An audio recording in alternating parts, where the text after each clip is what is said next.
मुंबई ठाणे पालघरला उद्या पावसाचा red alert. आज 154 मिमी पावसाची नोंद। अंधेरी सबवे वाहतुकीसाठी बंद।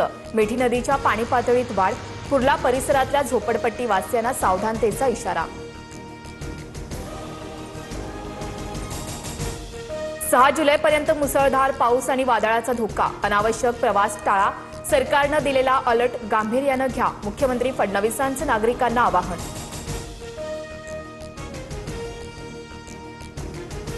नालासोपारा आणि वसई विरारमध्ये पावसाचा हाहाकार। जीवननगर परिसरातील पुराच्या पाण्यात वाहून गेल्याने एका व्यक्तीचा मृत्यू। स्टेशन आणि बस डेपो परिसरामध्ये मोठ्या प्रमाणावर पाणी साचल्याने नागरिकांचे हाल।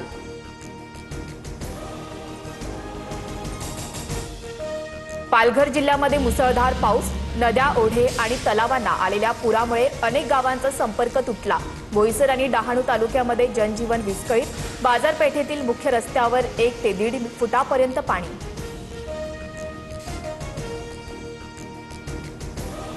पावसामुळे राज्यभरात झाडांच्या पडझडीचं सत्र सुरूच। मुंबई, ठाणे, पुणे, नाशिक, अमरावती, साताऱ्यामध्ये झाडं कोसळण्याच्या घटना। वाहनांचं मोठं नुकसान तर काही ठिकाणी वाहतुकीवर परिणाम। राज्यात सुरू असलेल्या दमदार पावसामुळे जलसाठे तुडुंब। धरणं आणि धबधब्यांवर पर्यटकांची मोठी गर्दी।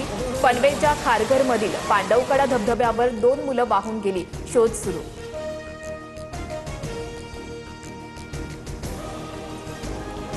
कोल्हापूरच्या पंचगंगा नदीच्या पाणी पातळीमध्ये वाढ।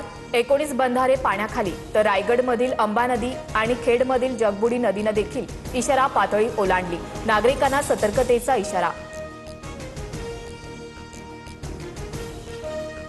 अमित साटमांवर मुख्यमंत्री मौन का?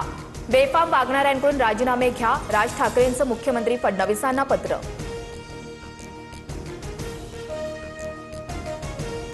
आम्ही फील्डवर काम करणारे घरात बसून पोस्ट लिहिणाऱ्यांना उत्तर देणार नाही। भाजप नेते अमित साटम यांची राज ठाकरेंवर टीका। तर फील्डवर राहून तुम्ही काय केलं? संदीप देशपांडेंचा पलटवार।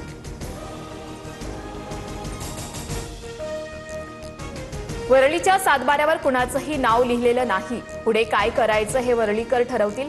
सचिन अहिर यांचा आदित्य ठाकरेंवर निशाणा। तर गिरणी कामगार बेस्ट संपाच्या भूमिकेवरून शिंदेंचं आकर्षण वाढलं। अहिर यांची प्रतिक्रिया।